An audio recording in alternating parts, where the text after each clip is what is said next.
Pensée de Rumi pour votre développement personnel. L'attitude positive. À chaque endroit où l'on utilise un gros verrou, se cache quelque chose de précieux et de grande valeur. Et plus le voile est épais, plus le joyau est précieux. Tel le serpent qui se trouve au-dessus d'un trésor.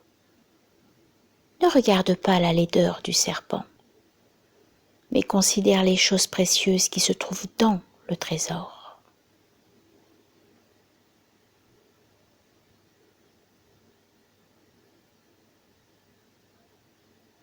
Aujourd'hui,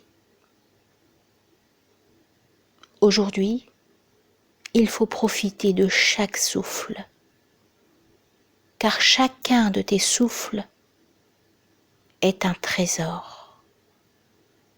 Agis ainsi et ne sois pas désespéré.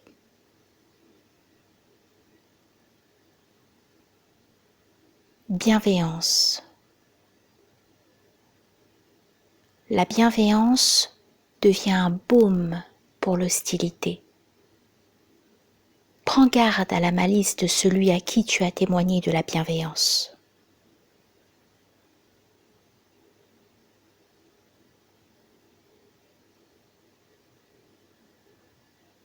Le bonheur. Dieu a créé la souffrance et le chagrin afin que le bonheur soit rendu manifeste grâce à cette opposition.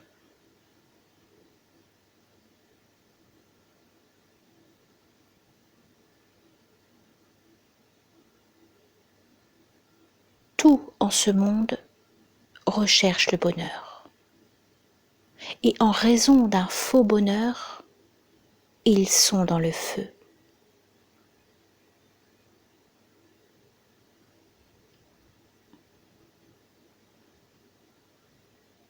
Dans ce monde de quête et de recherche, je n'ai vu aucun mérite plus grand qu'une bonne disposition.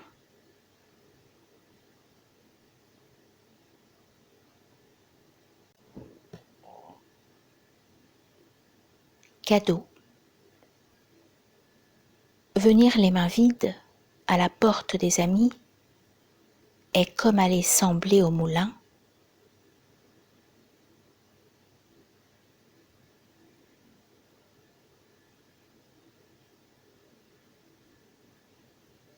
Caractère. Les femmes bonnes aux hommes bons. Il y a aussi la parole. Aux hommes mauvais, les femmes mauvaises. Prends garde.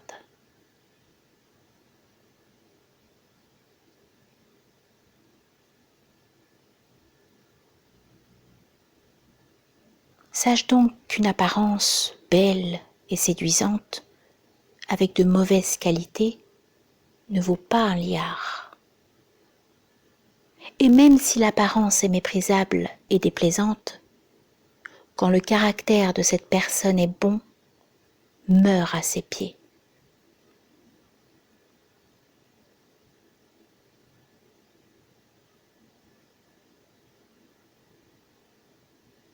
Sache que la forme extérieure disparaît, mais que le monde de la réalité dure à jamais. Combien de temps t'amuseras-tu à aimer la forme de l'aiguillère ? Laisse-la sa forme, va chercher l'eau. Tu as vu la forme extérieure, tu ignores la réalité. Trouve une perle dans la coquille, si tu es sage.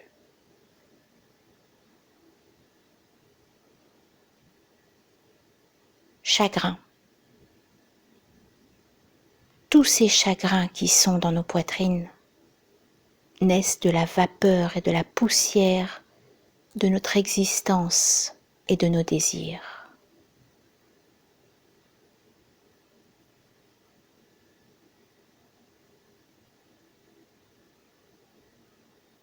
Si la pensée du chagrin gâche la joie, cependant elle prépare à la joie. Elle balaie violemment la maison et la vide de toute chose, afin qu'une joie nouvelle, provenant de la source du bien, puisse y entrer. Elle disperse les feuilles jaunies du rameau du cœur, afin que de nouvelles feuilles vertes puissent pousser. Elle déracine la joie antérieure, afin qu'un nouveau délice puisse arriver de l'au-delà. Le chagrin déracine la racine pourrie, afin de pouvoir révéler la racine qui est voilée à la vue. Quoi que le chagrin puisse chasser du cœur ou puisse lui enlever, il apportera de meilleures choses en échange.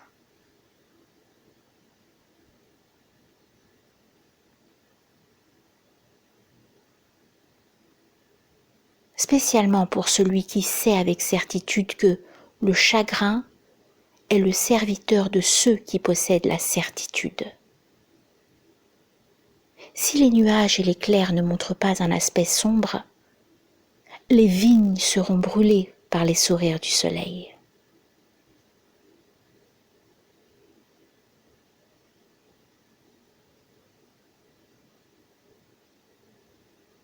Chaque fois que la pensée du chagrin revient en ton cœur, va à sa rencontre avec des rires, disant « Ô mon Créateur, préserve-moi de son mal, ne me prive pas de son bien, mais laisse-moi y prendre part.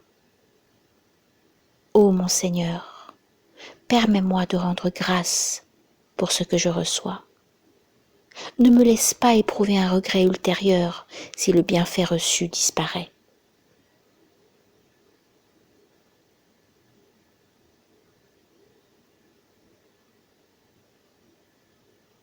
Fais attention à la pensée qui semble amère. Considère-la douce comme le sucre. Si le nuage apparemment a un visage sombre, cependant, le nuage fait apparaître la roseraie et détruit le sol aride. Sache que la pensée du chagrin est semblable au nuage. Ne considère pas ce qui est amer avec tant d'amertume.